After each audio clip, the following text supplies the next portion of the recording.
Hey everyone, Colt here for MMOHuts.com, and once again I'm proud to assist Grinding Gear Games with the announcement of Path of Exile's newest expansion, Delve. Delve is focused around Path of Exile's first ever infinite dungeon, the Azurite Mine. This deep and ancient mine was once exploited for resources in raid classes past. Unfortunately, it has since been consumed by a darkness that kills miners on contact, and regular torches and fires can't pierce it. An inventor, known as Nico the Mad, has created some tech that will finally allow players to explore the mine and claim the riches that lie within. He's got a generator and a minecart that can create a light powerful enough to cut through the darkness, as well as flares and dynamite that will help players explore. But they require voltaxic sulfite to run.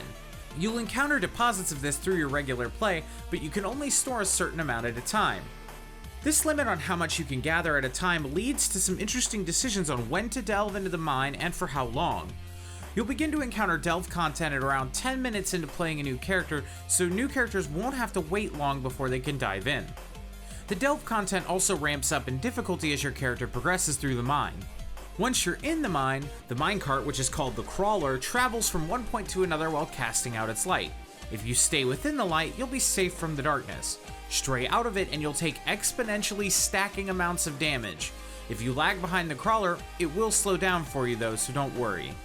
You'll also have access to flares that cast a small area of light and can be thrown to quickly explore paths that stray from the cart's path.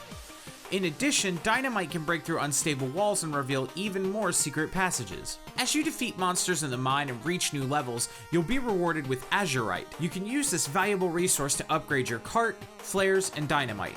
Any other treasure you earn during the delve will be dropped all at once your delve is complete, so you don't have to micromanage your inventory while you're trying to keep up with the cart and fight monsters.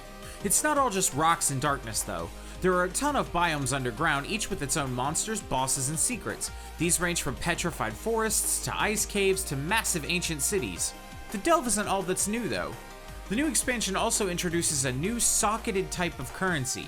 These basically function like orbs of alchemy, but can be socketed with fossils that help dictate what mods are possible and which ones have a higher chance of showing up on the piece of gear you decide to use it on. This will allow you to have a little more control over what your result will be and cut down significantly on the number of crafting items you'll have to burn to get a useful and desirable item. As per usual with Path of Exile's expansions, new skills have been brought in as well. Of the 8 new skills, 2 have been revealed so far. The first is Smite, a skill aimed at Templar Guardians.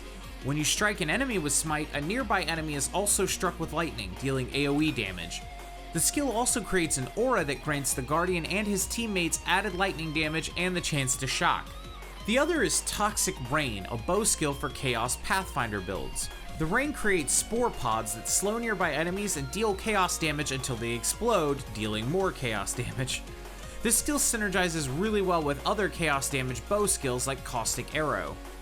Easily the most exciting part of this expansion, however, is the Time-Worn Reliquary. Throughout your adventures, you'll rarely find Time-Worn Reliquary keys, which open a portal to a room with a special chest containing a unique relic item.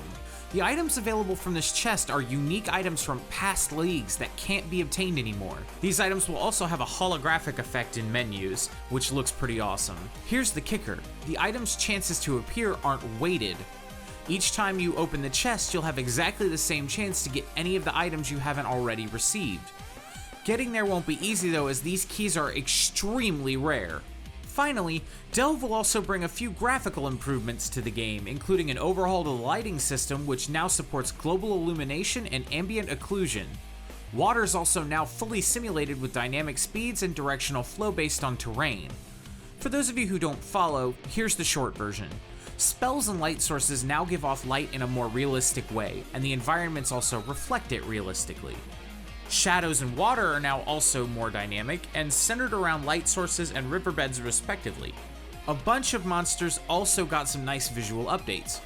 If you're playing on a potato and Path of Exile already pushes your machine to its limits, don't worry.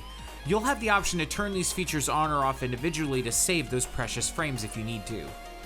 Path of Exile Delve launches on August 31st for PC and on September 3rd for Xbox One. Well, that's all for today. Let me know what you're most excited about down in the comments below. Make sure you subscribe and keep it locked on MMOHuts.com for all the latest gaming news and reviews.